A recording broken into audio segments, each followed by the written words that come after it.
Halo Halo teman-teman, teman-teman, kami kami dari dari Badan Badan Koordinasi Koordinasi Kesenian Kesenian Tradisional Tradisional UNS. UNS. Dan hari ini kita berkesempatan bertemu dengan salah satu penggerak tari yang berada di Puro Mangkunegara. Ya, betul. Di video kali ini kita banyak membahas tentang kesenian yang ada di Puro Mangkunegara, jadi jangan lupa tonton sampai akhir. Oke, dadah. Bye.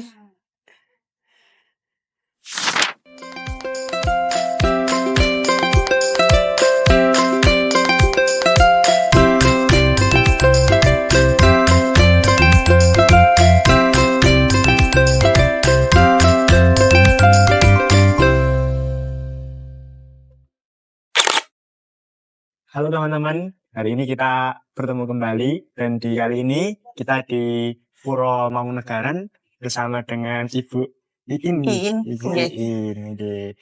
Dan saya sendiri Raisa Andi, juga rekan saya. Saya Stefani, yang kali ini kita akan mencari tahu mengenai kesenian yang ada di Puro Mangkunegara.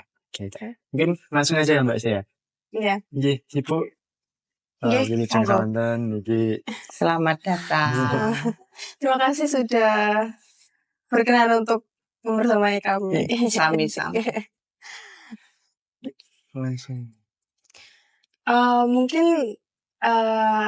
kami ingin menanyakan beberapa hal yang ingin kami ketahui mengenai Puro Mangkunagaran. Nggih. Sebelumnya, pertama itu apa yang melatari berdirinya Puro Mangkunagaran. Puro Mangkunegara? Yang melatari berdirinya Puro Mangkunagaran, kalau dari sejarah kan dari perjanjian Giyanti, kemudian perjanjian Solotigo ya. Mataram Islam dipecah itu menjadi Kesultanan Yogyakarta dan Kasunanan Surakarta. Kemudian Kasunanan Surakarta ini dari sekian tahun Raden Mas Said berjuang untuk beliau mempunyai misi supaya aku kudu iso ngadeg ning sikilku dhewe. Gitu. Piye carane supaya aku iso ngayomi rakyatku dhewe. Ya, akhirnya beliau secara gigih bergerilya ke sana kemari selama 16 tahun di wilayah sampai ke lereng Gunung Lawu. Dan itu membuat VOC mengalami kerugian yang sangat besar. Dari sekian banyak peperangan itu membuat VOC kerugiannya sangat besar. Nah, itu kemudian yang melatar belakangi istilahnya ya ngoroki Pakubuwono Sinuwun pada saat itu. Sinuwun sendiri juga sudah istilahnya lelah untuk berperang dengan saudara sendiri. Gitu. Wes Kangmas, piye carane lungguh bareng dipikir supaya iki awake dhewe iso padha-padha urip ayem tentrem. Gitu. Ya akhirnya dibuatlah perjanjian Solotigo itu. Oke. Nggih. Memang dari berdasarkan latar belakang seperti itu. Iya. Oke. Berdasarkan kisahnya tadi, nggih. Kemudian kita kan juga mengetahui bahwa Puro Mangkunagaran itu juga keseniannya juga luar biasa gitu ya. Alhamdulillah. Nah, kemudian peran dari Puro Mangkunagaran sendiri dan dinamika selama ini seperti kayak perjalanan Pura Mangkunegaran dalam melestarikan kesenian itu bagaimana? Perjalanannya selama saya bergabung di sini mulai tahun 98 ya. Itu awal saya kuliah, saya mulai bergabung di sini, belajar nyantrik di sini luar biasa. Artinya dulu waktu saya masih belajar diri di sini itu awalnya masih ada beberapa kerabat dalam yang ikut latihan. Nah, ada beberapa Kanjeng Putri, ada beberapa jeng A, jeng B, jeng C. Kemudian lama-kelamaan beliau-beliaunya menikah, kemudian tinggal di luar kota. Ya, banyak kemudian teman-teman saya, ada yang dari Muhammadiyah, ada yang dari UMS, ada yang dari AUP, banyak kemudian yang belajar di sini, bergabung di sini. Kita belajar sama-sama dari kecil itu sampai mempelajari yang golek, gambyong. Akhirnya diminta untuk naik ke pendopo. Kita nggak minta bayaran. Kita tidak berharap ke sana gitu. Didhawuhi untuk tampil di pendopo aja buat kami waktu itu sebuah pengalaman yang luar biasa. Pasti. Karena tidak semua penari yang belajar di sini mendapatkan kesempatan itu, gitu. Tapi iya, kami diberi uang. Tahu waktu itu jumlahnya berapa? 15.000. Gitu. Iya, tahun 99 itu kita kalau nari di pendopo sini dikasih dapatnya itu 15.000. Gitu. Ya kita terima dengan senang hati. Yang penting iso joget ning dopo. Gitu. Iya. Kebahagiaan tersendiri buat kami gitu. Naik turun kadang latihan sedikit, kadang teman-teman yang datang banyak, kadang juga hujan. Itu kondisi Selasar sini belum sebagus ini. Kalau hujan kadang kita latihannya tuh cuman ya di pinggir-pinggir kayak gini. Karena bocor. Bagian-bagian yang bocor itu banyak sekali. Kita nggak bisa latihan di Selasar dengan leluasa, itu nggak bisa. Naik turunnya seperti itu. Pemilihan kadang juga kalau pas ada kebutuhan tamu menginginkan beberapa tarian, kita kehabisan penari. Akhirnya double. Iya, satu penari A gitu, itu bisa 2 tarian, bisa 2 beksan. Ya, semacam itu. Tapi ya, itu semua gemblengan buat kita.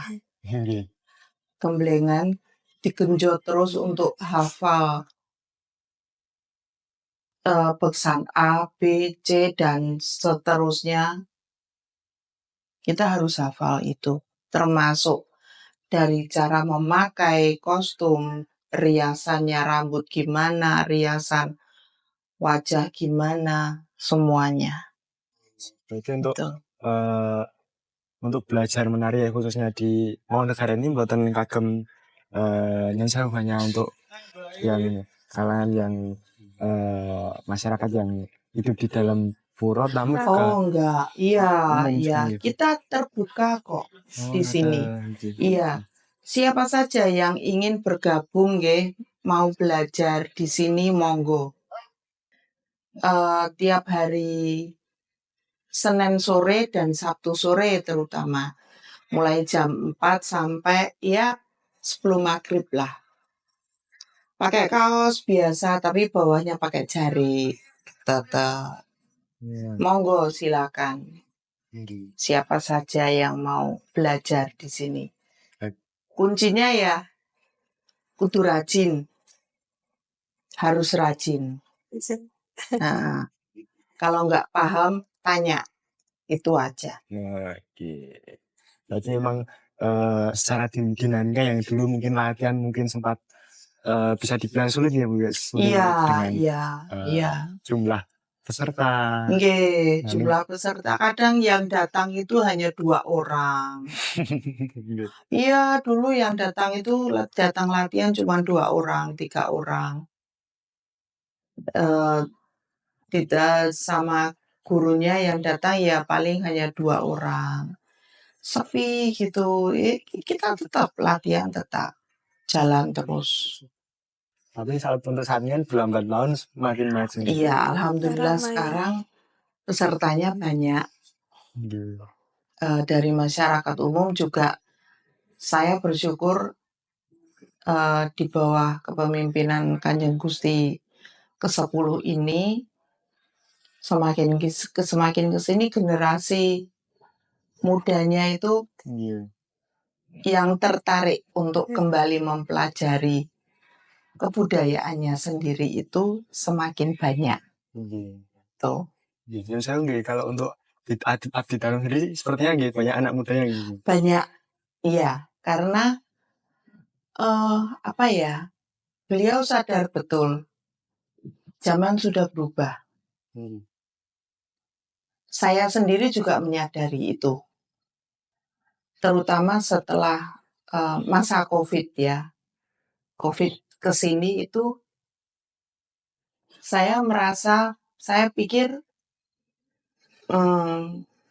bumi seakan-akan apa ya, kayak meriset lagi.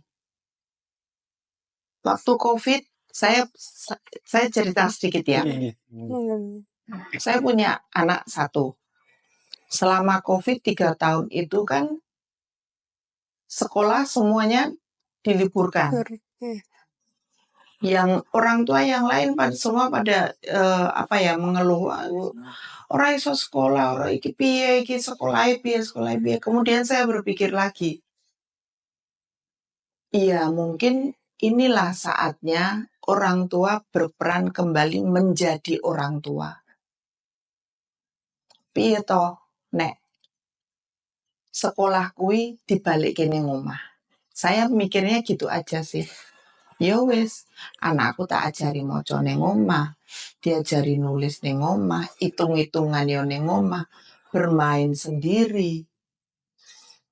Ya udah, yo jadi guru, yo jadi ibu, ya itulah perannya.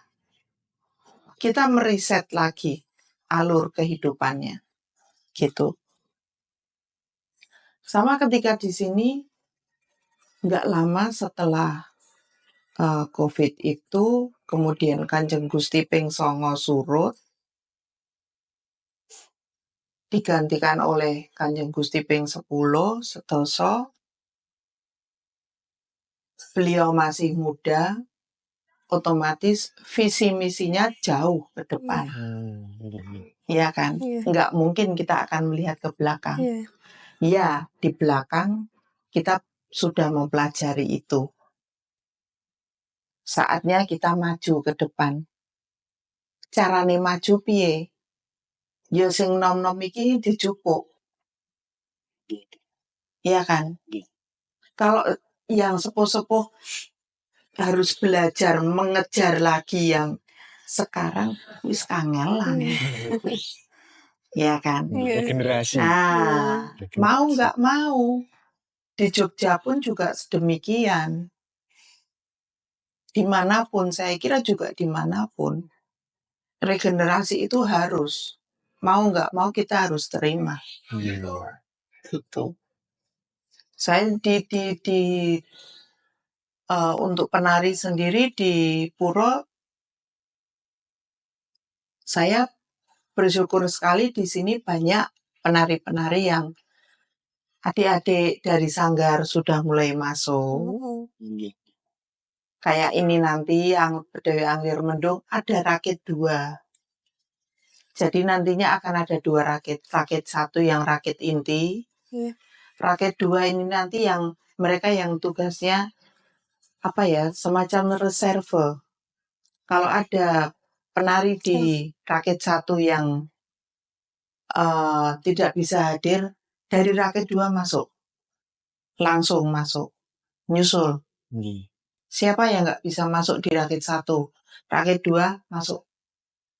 Harus seperti itu. Nah, kita genjot terus regenerasi seperti itu supaya nggak putus. Berarti untuk anggapan bahwa anak muda sekarang itu tidak menyukai seni itu berarti kurang relevan. Enggak juga ya. Enggak juga ya. Iya. Kurang tepat. Iya, kurang tepat. Iya, kurang tepat. Karena banyak kok kalau saya lihat di IG untuk akunnya Mangkunegaran sendiri yang tertarik dengan Puro, yang tertarik dengan kehidupan abdi dalam itu banyak anak mudanya malahan mereka tertarik. Abdi dalam ki jane gaweane ngopo wae toh. Gitu loh. Penasaran. Iya. Malah kemarin ada dari anak vokasi kalau nggak salah. Anak vokasi itu sempat nembung ke saya, Bu, kalau mau jadi abdi dalam itu caranya gimana ya? Iya. Pengen tahu. Lah kenapa saya tanya gitu kan? Kenapa abdi dalam ora entuk apa-apa lho, Mas. Ning kono ki nuwun sewu nek sampeyan ning dadi abdi dalam kuwi gajine ora sepiro. Sebulan berapa sih kita nggak dapat untuk kehidupan sehari-hari, nggak ada. Iya, tapi saya pengen, Bu, gitu. Oh ya, alhamdulillah kalau sampean pengen belajar di situ, nyantrik di situ, ya monggo. Caranya begini, saya kasih tahu ya, coba aja masukin aplikasi ke Mondropuro atau coba jenengan tanya caranya gimana gitu. Tertariknya mau ke bagian mana? Kan di sini ada banyak kawedanan ya. Termasuk kawedanan yang menangani untuk media sosial itu juga ada sendiri adminnya. Gitu. Ada yang bertugas masing-masing. Iya, betul.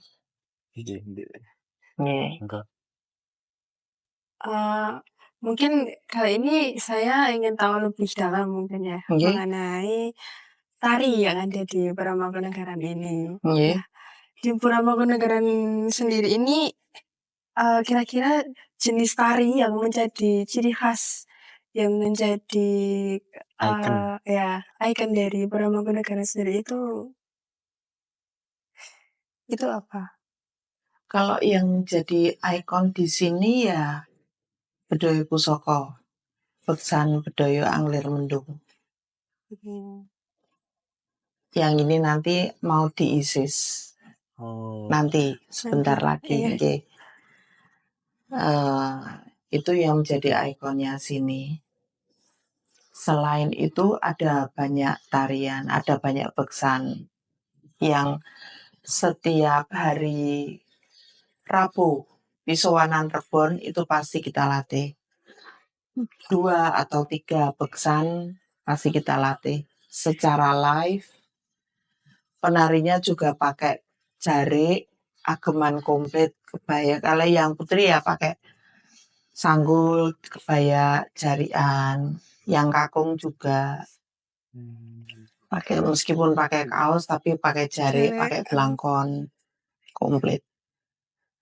Tadi kan Ibu sempat menyampaikan juga bahwa penari yang ada di Puramangkunegaran itu sendiri kan sudah mulai banyak dari anak-anak muda ya, maksudnya sudah mulai regenerasi. Iya. Nah, proses regenerasi dari pelaku seni, maksudnya penari-penari dan semua yang terlibat di dalam pertunjukan tari sendiri di Puramangkunegaran itu bagaimana proses regenerasinya? Proses regenerasinya, Puramangkunegaran ini kan punya Sanggar Suryo Sumirat nggih. Sanggar Suryo Sumirat ini dulu didirikan oleh almarhum Gusti Pangeran Haryo Herwasto Kusumo. Kami akrab memanggil beliau Gusti Heru. Nah, murid-murid yang belajar menari di sanggar itu, saat mereka sudah remaja, materi tarian yang di sana sudah habis untuk mereka, diharapkan mereka akan melanjutkan pembelajarannya di sini. Karena tari gaya Mangkunegaran itu punya ciri khas sendiri. Tapi untuk mempelajari tari gaya Mangkunegaran, basic tari Jawa tradisi itu harus dipegang dulu. Jadi kalau nun sewu ya, bukannya saya tidak membolehkan, tidak. Tapi untuk yang mempelajarinya dari nol, benar-benar dari nol, itu akan kesulitan. Akan kesulitan mengejar karena bentuknya beda, sedikit berbeda dengan gaya Surakarta. Gitu. Ya makanya diharapkan masuk dulu ke sanggar, belajar dulu basic tari Jawa tradisi itu dengan benar, sampai benar-benar dikuasai. Dari sana, selesai dari sanggar, masuk ke sini, belajar lagi dari nol tentang tari gaya Mangkunegaran. Gitu. Ini Bu. Tadi kan membahas tentang sebelumnya emang Anglir Mendung. Mungkin bisa diceritakan istimewa dari Anglir Mendung itu apa gitu? Jadi kenapa beksan Anglir Mendung ini kok disebut sebagai beksan istimewanya dari Puramangkunegaran?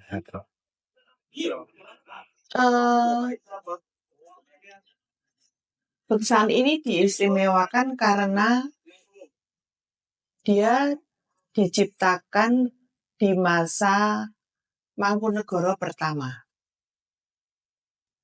Bercerita tentang perang besar yang dialami atau dipimpin oleh Raden Mas Said. Perang besar pertama di Ponorogo.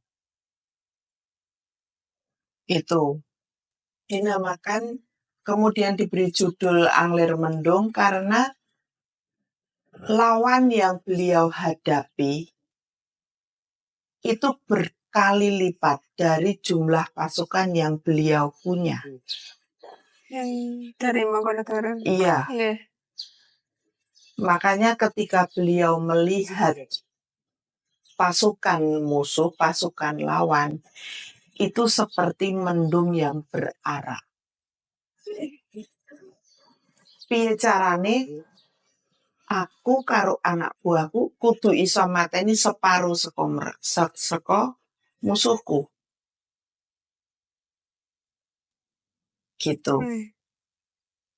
Dari musuh dari pasukan yang dipunya itu hanya beberapa ratus orang, sedangkan lawan itu ada sekian ribu orang, sangat tidak seimbang. Nah, makanya beliau mempunyai teknik perang yang kemudian hari kita menyebutnya perang gerilya. wewelutan, jejemblungan. Ada satu lagi saya, non sewu saya lupa. Ada 3 cara yang beliau lakukan. Wewelutan itu bergerak cepat. Jejemblungan dia bergerak seperti hantu. Bunuh langsung ke titik nadi. Misalkan yang jadi sasaran langsung leher. Makanya beliau kemudian dikenal dengan sebutan Pangeran Sambernyowo. Oh. Ya, itu. Oh iya. Ya. Gitu. Enggak. Dan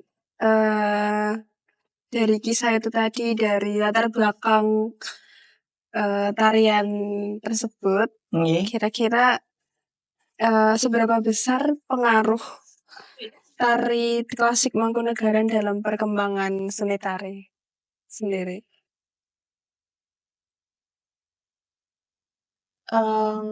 Besar ya, karena banyak dari penari-penari di sini yang dari ISI, kemudian mahasiswa-mahasiswa ISI ya, yang kemudian mempelajari tari-tari Mangkunegaran, gaya Mangkunegaran, kemudian mereka membuat catatan, mendeskripsikannya ke dalam sebuah tulisan. Itu kemudian dipelajari oleh banyak mahasiswa lain. Itu kan artinya apa ya? Secara nggak langsung sebenarnya tari gaya Mangkunegaran ini punya tempat, gitu. Memang mungkin penarinya tidak sebanyak penari gaya Surakarta, tapi selalu ada penari-penari yang tertarik untuk belajar di sini, gitu. Ya, memang prosesnya nggak mudah ya. Setiap proses latihan memang tidak ada yang mudah, gitu. Tapi ya, saya bersyukur sampai saat ini adik-adik ini masih bertahan di sini, gitu. Oh. Jadi ini saking ingkang alir mendung gitu. Iya, Yang ada setelah ini dia dari Sanggar. Alumni Sanggar Surya Sumirat. Iya. Ini juga alumni Sanggar. Dia belajar nari di Mangkunegaran dari awal. Dia sebagai mahasiswa baru diisi sampai sekarang lulus. Sekarang lulus, akhirnya dia membuat sebuah karya untuk proses kelulusannya dengan mengambil sedikit gaya Mangkunegaran. Ya, ada beberapa mahasiswa ISI yang akhirnya yang belajar di sini di karya-karya mereka terpengaruh gitu dengan tari gaya Mangkunegaran. Oh, ngato. Iya.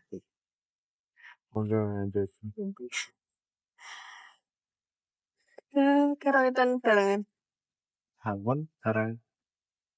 Mungkin saking buin.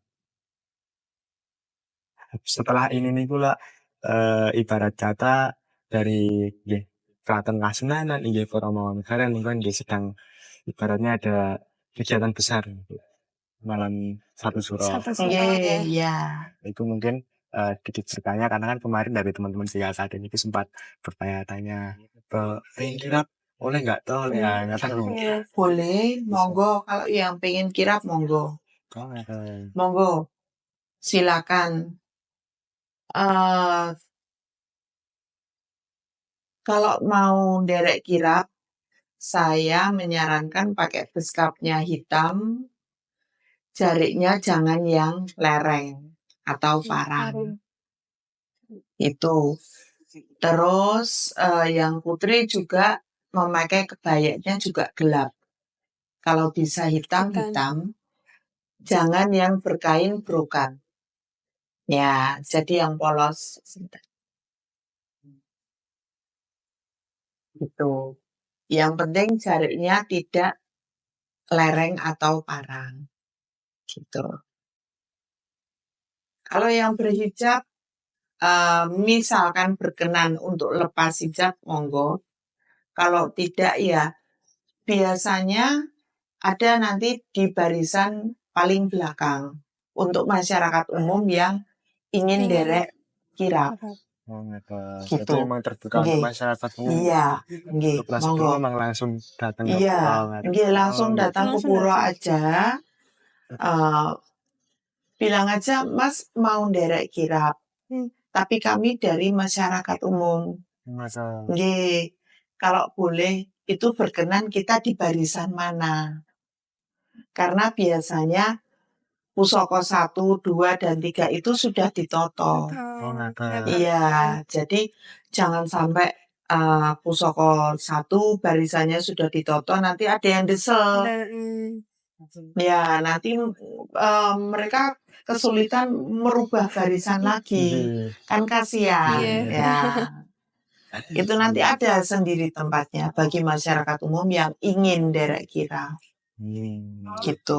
Ya. Iya, monggo. Yang mau derek, monggo.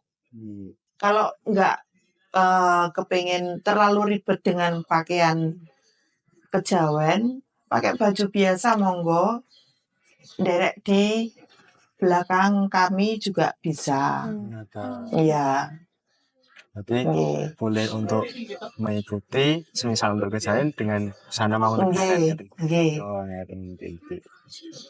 nuansa gelap, yang penting nuansa gelap, jariknya bukan lereng, bukan yang parang. Itu aja. Iya Bu, ini mungkin terakhir nih harapan untuk kesenian khususnya di daerah Jawa sendiri, terutama di kota Surakarta.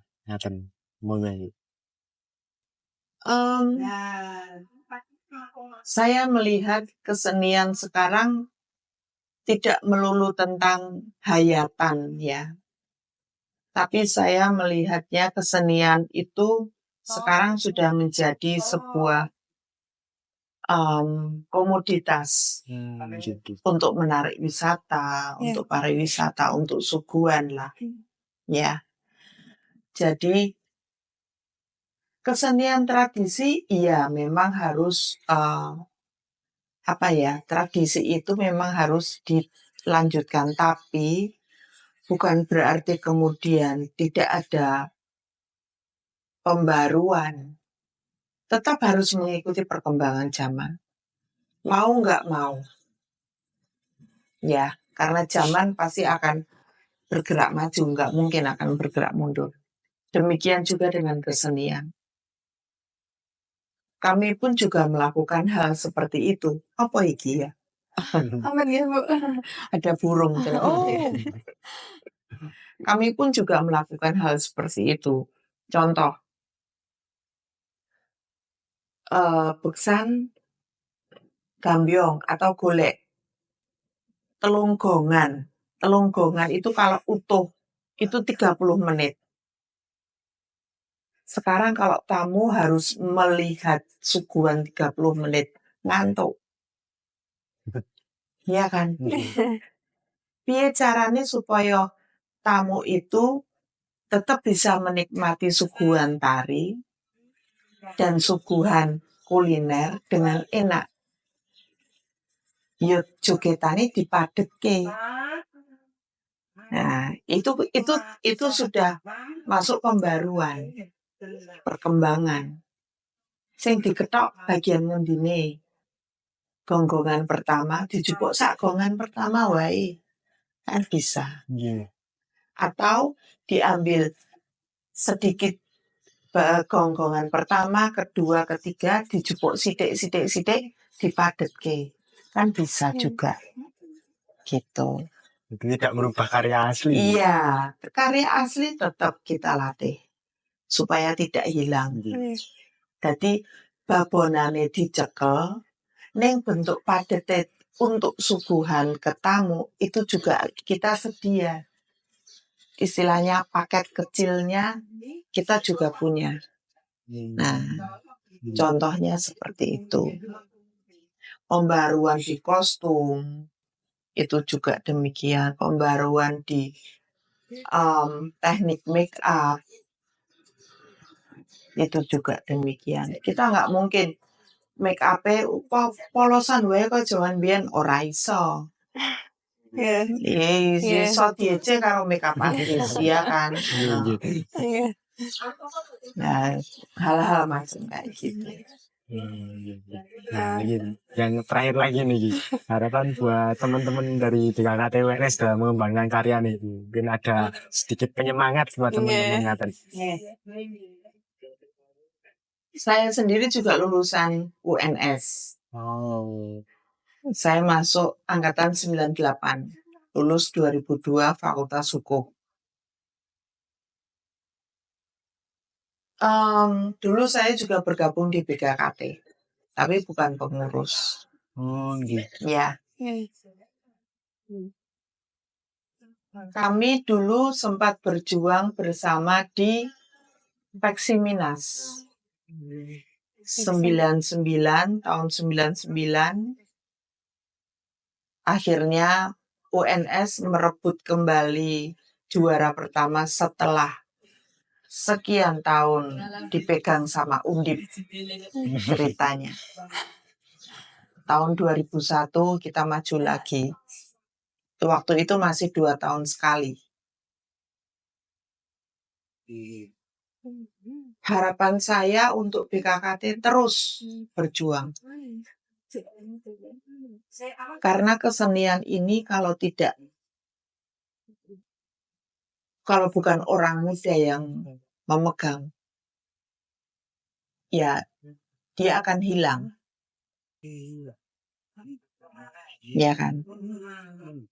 Karena yang muda nanti juga akan tua, yang tua akan mati, yang muda lagi kalau nggak kita ajarkan, kita akan kehilangan jati diri. Aku wong Jawa, lah kowe iso ngomong Jawa ora? Kromo inggil kowe mudeng ora? Nah, aksara Jawa piye? Ya, iya kan? Itu. Wong Jawa aja ilang Jawane. Itu aja sih. Kita selalu ingat akar kita di mana, dari mana. Disitulah kita kembali. Itu aja sih. Tetap berjuang dengan tradisi yang terus berkembang. Seperti visi misinya Kanjeng Gusti sekarang, Culture Future. Itu aja. Mungkin niku ya Bu nggih, matur nuwun sangat sampun dibantu Sami-sami menambah ilmu terutama teman-teman. Iya. Dan juga tidak menambah ilmu, juga menambah pengalaman kita, mungkin main ke sini gitu. Iya, monggo. Ngobrol. Nah, mungkin namung niku Bu. Nggih, sami-sami. Wonten lepat niku. Iya. Dan pangapunten. Sami-sami. Baik teman-teman, jadi tadi sedikit kita ngobrol-ngobrol dengan Bu Iin dan kita membahas tentang tari-tari yang ada di Puro Mangkunegaran. Mungkin itu dulu yang dapat kami sampaikan. Kurang lebihnya mohon maaf. Terima kasih. Dadah. Oke, halo teman-teman. Nah, hari ini kita akan membahas sedikit lagi dengan babakan gending dan juga pedalangan di Mangkunegaran dengan Mas Januar. Ini bisa perkenalan dulu Mas. Oke, boleh. Perkenalkan, nama saya Mas Ronggo Januar Bintang Pramana. Sarjana pendidikan, saya di Mangkunegaran menjabat sebagai Wakil Pamong Karawitan. Gitu. Terima kasih sebelumnya Mas Januar, sambut dengan waktu. Langsung saja Mas terkait eh, bicara pada hari ini terkait masalah genting-genting karawitan dan juga babakan pedalangan di Puro Mangkunegaran. Ya, ada keistimewaan sendiri tentang gaya Mangkunegaran dari gaya Sunda. Oke, ini fokusnya berarti kan kita ke perbedaan apa sih yang ada di gaya Mangkunegaran dan gaya Surakarta ya. Untuk dari gending-gending Klenengan sendiri, itu sebenarnya sama sih, secara garis besar sama, secara garap juga sama. Yang membedakan mungkin adalah dari gending-gending beksan, lebih ke gending-gending beksan. Karena apa? Gending-gending beksan di Mangkunegaran itu banyak dipengaruhi oleh Jogja. Karena kembali lagi mengingat sejarah bahwasanya di era Mangkunegoro yang ke-7, Kanjeng Gusti Mangkunegoro yang ke-7 itu kan menikah dengan putri Sultan Jogja, Gusti Timur. Nah, itu makanya banyak sekali pengaruh garap-garap Jogja yang akhirnya masuk dan diadopsi di Mangkunegaran dan disesuaikan dengan Mangkunegaran sendiri. Jadi hampir mirip dengan Jogja, tetapi tidak sama dengan Jogja gitu. Jadi di Mangkunegaran kita luaskan lagi. Nah, itu ada di Beksan Golek Montro, Golek Lambang Sari, terus ada di Beksan Bedoyo Bedah Medion, terus ada juga di Serimpi Pandelori, ada di Serimpi Muncar. Itu banyak pengaruh dari Jogja gitu. Kalau gending-gending Klenengan sendiri sama sih, kebanyakan memang sama. Karena kalau dari Puro Mangkunegaran sendiri itu kebanyakan gending hiasan dalam itu berbentuk ketawang. Dari ketawang Puspawarna, terus ketawang Puspagiwang, terus ketawang Tarupolo. Nah, jadi hanya sebatas bentuk-bentuk ketawang seperti itu. Jadi kalau gending-gending Klenengan itu banyak juga kita mengadopsi dari Gagrak Surakarta. Begitu. Oke. Mungkin kita agak mau sedikit flashback ya, Mas. Iya. Perkembangan karawitan di Puro Mangkunegaran sendiri itu gimana? Untuk perkembangan karawitan sendiri itu di Mangkunegaran untuk saat ini sudah bagus. Untuk regenerasi juga sudah mulai, meskipun kadang kita masih kekurangan-kekurangan, tetapi ini sudah mulai dirintis untuk regenerasi abdi dalam muda juga. Jadi nanti misalnya kita kan di Mangkunegaran sering ada acara itu, nah itu pasti kan juga kelihatan banyak abdinya yang masih muda-muda. Nah, itu salah satu bentuk kita regenerasi untuk tetap mengembangkan karawitan di Mangkunegaran itu. Jadi untuk Mangkunegaran juga punya beberapa program juga terkait dengan karawitannya. Yang pertama ada di hari Rabu itu ada Pisowanan Rebon, itu juga menggarap gending Klenengan sekaligus gending beksan. Terus kemudian ada di hari Pisowanan Jemuah, itu setiap hari Jumat itu kita juga menggali gending-gending gitu. Jadi semacam pendalaman materi terkait gending-gending Klenengan seperti itu. Terus nanti ada Sabtu seton, Pisowanan seton itu kita membunyikan gending-gending Pakurmatan, baik Coro Balen, Kodok Ngorek maupun Monggang. Karena di Mangkunegaran tidak punya gongso sekaten. Jadi cuma ada 3 itu, Coro Balen, Kodok Ngorek dan Monggang begitu. Ada juga di Pisowanan Minggu itu namanya Lelangan Pronosworo. Nah, itu kita juga regenerasi abdi dalam juga dari situ juga salah satunya. Jadi nanti teman-teman yang muda itu kita latih, kita belajar bersama di sana. Kalau tadi sebelumnya kan untuk gitaris sendiri kan itu penarinya boleh dari luar, tidak harus mungkin abdi dalam gitu. Kalau untuk karawitan sendiri apakah sama atau ada mungkin syarat-syarat khusus untuk karawitan untuk dapat ikut di karawitan sendiri itu apakah ada? Nah, untuk di karawitan sendiri itu sebenarnya kita ada step-stepnya, ada tahap-tahapannya. Dalam abdi dalam bisa naik ke pendopo sendiri itu ada step-stepnya, ada tahapan-tahapannya. Yang pertama nanti akan mengikuti pisoanan Sabtu Minggu itu, dan nanti ketika dia konsisten nanti akan mulai diajak untuk ikut di pisoanan yang jemuah. Karena pisoanan jemuah itu tempatnya ada di Studio Langan Projo di Nogolimo, Gongso Kiai Nogolimo. Nah, setelah itu nanti baru kemungkinan ketika dirasa sudah cukup, sudah siap, akan ikut ke pendopo. Begitu. Jadi untuk menabuh di Gongso Kiai, khususnya Kiai Kanyat Mesem, Gongso tertua di Puro Mangkunegaran, itu perlu melewati step-step itu tadi. Begitu. Jadi kalau di Mangkunegaran sendiri enten berapa gongso? Untuk di Mangkunegaran sendiri itu ada sekitar 5-6. Itu yang gongso gamelan ageng. Terus ada 4 set itu untuk gongso pakurmatan. Begitu. Ada lagi itu 1 set untuk gamelan gadon. Berarti harus 11 total. Iya, sekitar itulah. 11-12.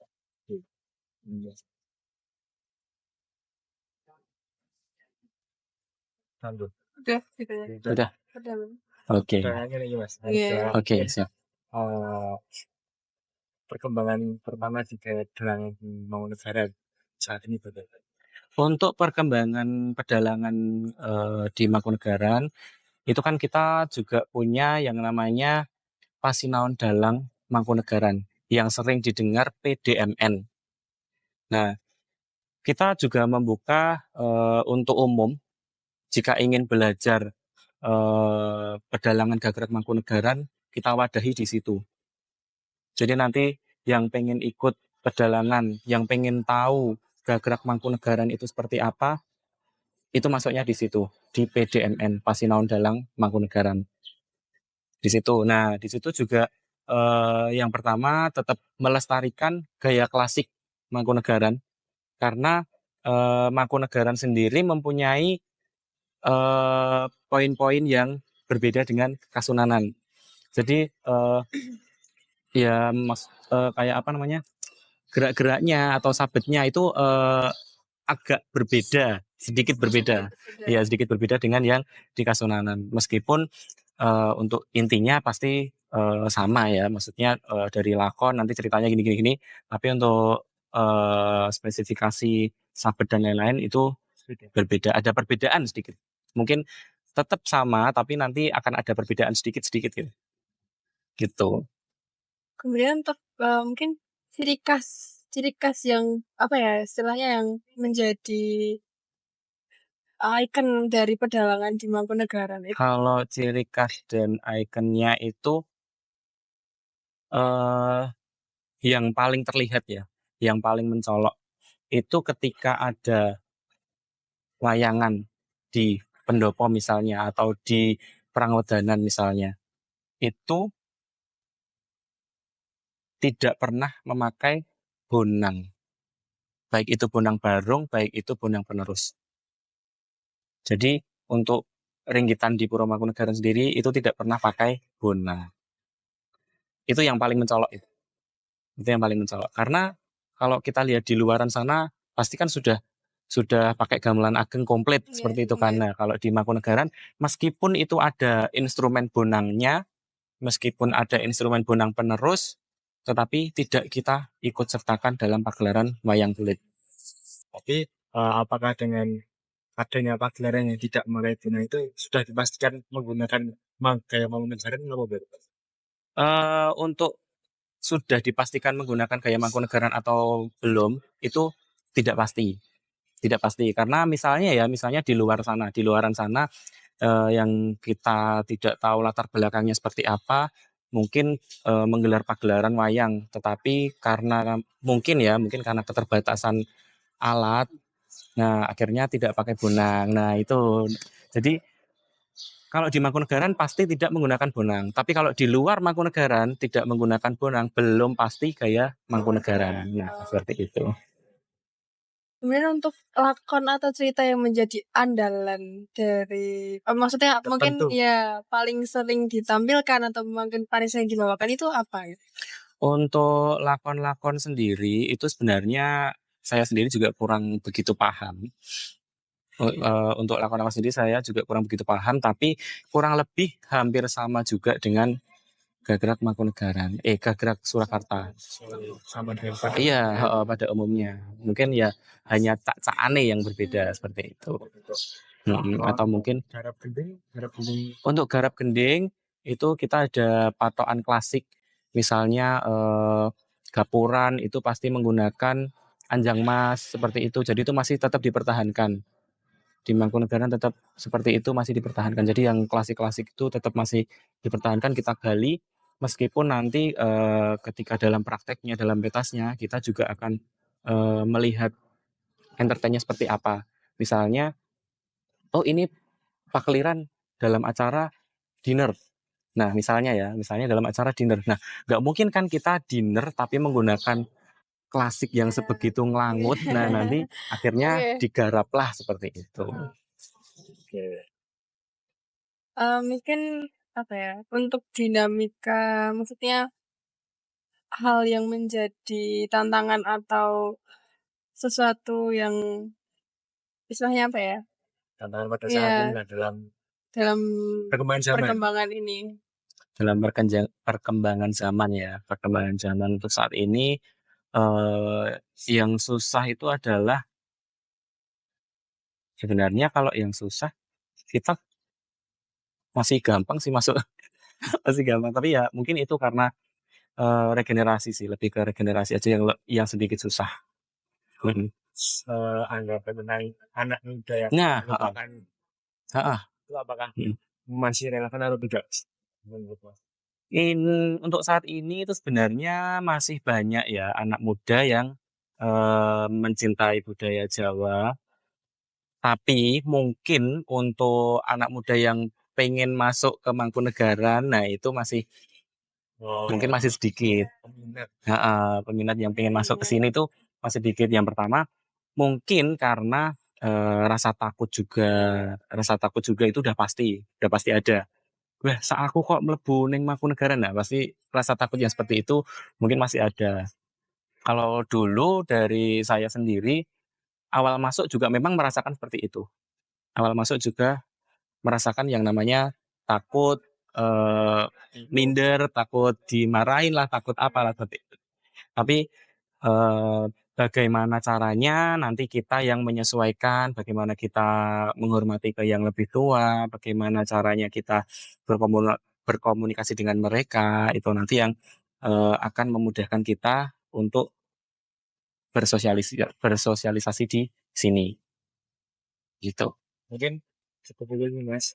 Oke. Nah, yang terakhir mungkin harapan untuk kesenian yang ada di Jawa tuh, teman-teman. Oke, harapannya untuk di